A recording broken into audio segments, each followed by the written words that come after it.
Hello friends, welcome to Assamese EduHub. আজি আমি আপোনালোকলৈ আমাৰ কাৰেণ্ট এফেয়াৰ্ছৰ সিৰিজটোৰ শেষৰটো পাৰ্ট 4 লৈ আহিছো। নেক্সট মনডেৰ পৰা আমি উইকলি কাৰেণ্ট এফেয়াৰ্ছ দিবলৈ চেষ্টা কৰিম। ইয়াৰ আগৰ পাৰ্ট কেইটা যদি আপুনি চোৱা নাই, লিংক কেইটা ডেসক্ৰিপচন বক্সত দিয়া আছে, চাই ল'ব। গতিকে আহক আজি প্ৰশ্ন কেইটা আলোচনা কৰো। Question number 1. Who won the prestigious World Food Prize Award 2021?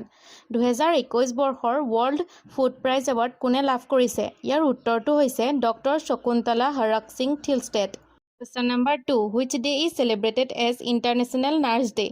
Biswa nurse দিৱস কোন তাৰিখে পালন কৰা হয়? ইয়াৰ উত্তৰটো হৈছে 12 মে। ফ্লৰেন্স নাইটিংগেলৰ জন্ম দিৱস উপলক্ষে এই দিনটোকে নাৰ্ছ দিৱস হিচাপে পালন কৰা হয়। Question number 3.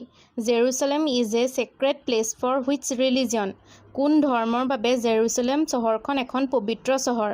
ইয়াৰ উত্তৰটো হৈছে তিনিটা ধৰ্মৰ বাবে এই চহৰখন খুব পবিত্ৰ বুলি মান্য কৰা হয়। সেই ধৰ্মকেইটা হৈছে খ্ৰীষ্টান ধৰ্ম, ইছলাম ধৰ্ম আৰু জিউছ। জেৰুসালেম চহৰখন হৈছে ইজৰাইলৰ ৰাজধানী। এই ঠাইখন ইছলাম, খ্ৰীষ্টিয়ান আৰু জিউছ নামৰ যিটো ধৰ্ম আছে, এই তিনিটা ধৰ্মৰ বাবে পবিত্ৰ ঠাই বুলি মান্য কৰা হয়। এই ঠাইখনক লৈ পেলেষ্টাইন আৰু ইজৰাইলৰ মাজত বৰ্তমান যুদ্ধসদৃশ পৰিস্থিতি চলি আছে। গতিকে এনে ধৰণৰ প্ৰশ্ন আহিব পৰা সম্ভাৱনা আছে। Number 4. Which state has topped the Niti Ayog's SDG India Index 2021? নীতি আয়োগৰ Sustainable Development Goal India Index 2021ৰ সকলোতকৈ ভাল প্ৰদৰ্শন কৰা ৰাজ্যখন কি? ইয়াৰ উত্তৰটো হৈছে Kerala. Question number 5. What is the share of Assam government in Numaligarh Refinery Limited? Numaligarh তেল শোধনাগাৰত অসম চৰকাৰৰ কিমান শতাংশ শ্বেয়াৰ আছে? ইয়াৰ উত্তৰটো হৈছে 26%। অলপতে অসম চৰকাৰে নুমলীগড় তেল শোধনাগাৰত 2000 কোটি টকাৰ বিনিয়োগেৰে শ্বেয়াৰৰ শতাংশ 26লৈ বৃদ্ধি কৰিছে। Question number 6. Who is the head of the committee which has been formed for the purpose of 1 lakh new jobs in Assam? Assam চৰকাৰৰ 1 লাখ নতুন চাকৰি নিযুক্তিৰ বাবে গঠন কৰা কমিটিখন কাৰ অধ্যক্ষতাত গঠন কৰা হৈছে? ইয়াৰ উত্তৰটো হৈছে বিত্তমন্ত্ৰী অজন্তা নেওগ ডাঙৰীয়ানীৰ অধ্যক্ষতাত এই কমিটিখন গঠন কৰা হৈছে। Question number 7. Who is the current speaker of Assam Legislative Assembly? বৰ্তমান অসম বিধানসভাৰ অধ্যক্ষ কোন? ইয়াৰ উত্তৰটো হৈছে Biswajit Daimari. Question number 8. World No Tobacco Day is observed on which date? কোন তাৰিখে বিশ্ব ধঁপাতমুক্ত দিৱস পালন কৰা হয়? ইয়াৰ উত্তৰটো হৈছে 31 মে তাৰিখে। এই বছৰ 2021 চনৰ ইয়াৰ থিম আছিল commit to quit. Question number 9. Gopal Ratna Award is associated with which product? Gopal Ratna বঁটা কি সামগ্ৰীৰ সৈতে জড়িত? ইয়াৰ উত্তৰটো হৈছে গাখীৰৰ সৈতে জড়িত। Question number 10. What is the first short story written by Dr. Lakshminandan Bora? Doctor Lakshminandan Bora ডাঙৰীয়াৰ প্ৰথম চুটি গল্পটোৰ নাম কি? ইয়াৰ উত্তৰ হৈছে ভাওনা। Question number 11. What was the theme for World Environment Day 2021? 2021 বৰ্ষৰ বিশ্ব পৰিৱেশ দিৱসৰ থিম কি আছিল? ইয়াৰ উত্তৰটো হৈছে ইক'চিষ্টেম ৰিষ্টৰেশ্যন।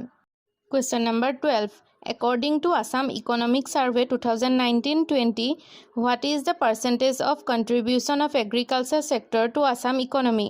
2019-20 বৰ্ষৰ আসাম ইকনমিক সাৰ্ভেৰ মতে অসমৰ অৰ্থনীতিত কৃষিৰ বৰঙনি কিমান শতাংশ? ইয়াৰ উত্তৰটো হৈছে 17%। বাকি ইণ্ডাষ্ট্ৰি সেক্টৰৰ 39% আৰু service sector contribution to Assam economy is 44%। Question number 13. Government of Assam has decided to confer literary pension on whose name from the current year onward? Assam চৰকাৰে সাহিত্যিক পেঞ্চন এই বছৰৰ পৰা কাৰ নামত উৎসৰ্গা কৰাৰ কথা ঘোষণা কৰিছে? ইয়াৰ উত্তৰটো হৈছে doctor Homen Borgohain. Question number 14. What change had made to Assam Ratna Award in 2021? 2021 চনত অসম ৰত্ন এৱাৰ্ডত কি পৰিৱৰ্তন কৰা হৈছে? ইয়াৰ উত্তৰটো হৈছে আগত এই বঁটা প্ৰত্যেক 3 বছৰ মূৰে মূৰে প্ৰদান কৰা হৈছিল, কিন্তু এই বছৰৰ পৰা প্ৰত্যেক বছৰে এই বঁটা প্ৰদান কৰা হ'ব। ইয়াৰ লগতে এবাৰ অসম চৰকাৰে অসম ভূষণ, অসম বিভূষণ আৰু অসম শ্ৰী নামেৰে আৰু 3টা বঁটা ঘোষণা কৰিছে। Question number 15. What is the scheme that has been announced by CM Himanta Biswa Sharma for children who lost their parents to the coronavirus disease and women who lost their husband to the virus?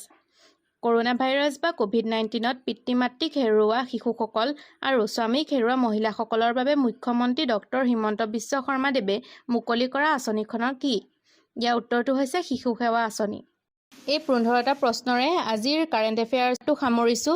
Assam চৰকাৰৰ যিকোনো পৰীক্ষাৰ বাবে উপযোগী এনেধৰণৰ প্ৰশ্নসমূহ পাই থাকিবৰ বাবে আমাৰ চেনেলটো নিশ্চয় ছাবস্ক্ৰাইব কৰিব আৰু লগৰ বন্ধু-বান্ধৱীৰ লগত শ্বেয়াৰ কৰিব আৰু কমেণ্টত কেনেকুৱা পালে জনাব। যদি ভাল পায় লাইক এটাকে কৰি দিব। ধন্যবাদ।